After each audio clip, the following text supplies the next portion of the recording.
What's going on, guys? My name is Arjun and welcome back to my channel. Recently, I've seen a lot of people on social media talking about how much money they've made using options. I'm sure that a lot of you have questions about options.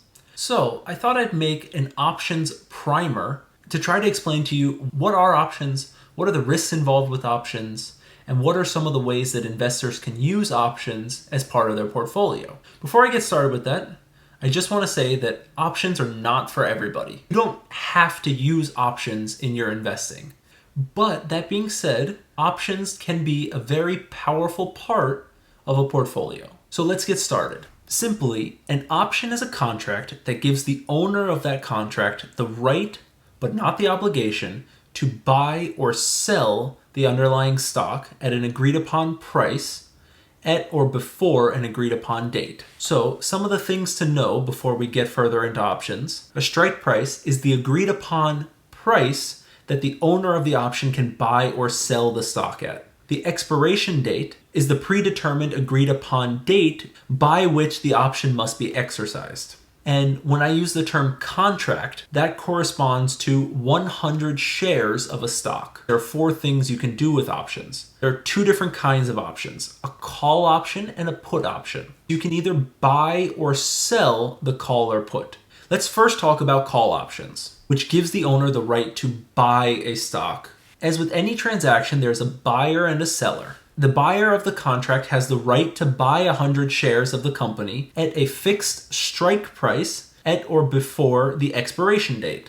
For that right, they pay a non-refundable deposit, or in options terminology, premium, to the seller. Buyer of a call option believes that the stock price will go up. The seller in a call option has the obligation to sell 100 shares of the company at the strike price at or before the expiration date. For this obligation, they receive money, or the premium. They believe that the stock price is going to go down. So the owner of an option can do one of 2 things. They can either exercise the option to buy 100 shares in this case, or they can sell the contract on the options market.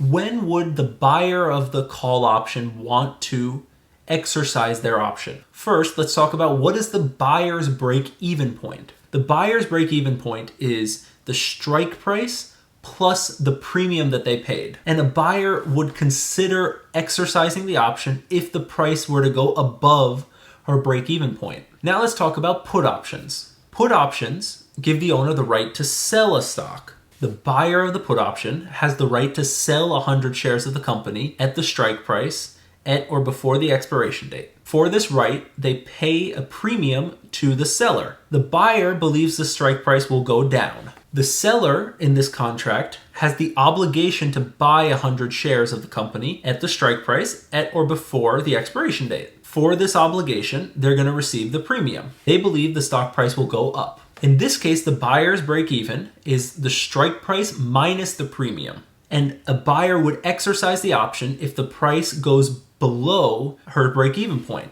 So now that you understand the 2 types of options, let's talk about what are the risks and the gains that are associated with buying and selling calls and puts. First, buying a call. Your maximum loss is the premium that you paid, and your maximum gain is unlimited minus the premium that you paid. You're hoping that the stock keeps going up and up. If you're selling a call, your max loss is unlimited, in the same way that the owner of the call's gain is unlimited. Your max gain is the premium. You're hoping that the stock price goes down. When buying a put, your max loss is the premium. Your max gain is the stock price minus the premium. You hope that the stock price goes down to 0. That would give you the most gain in your put option.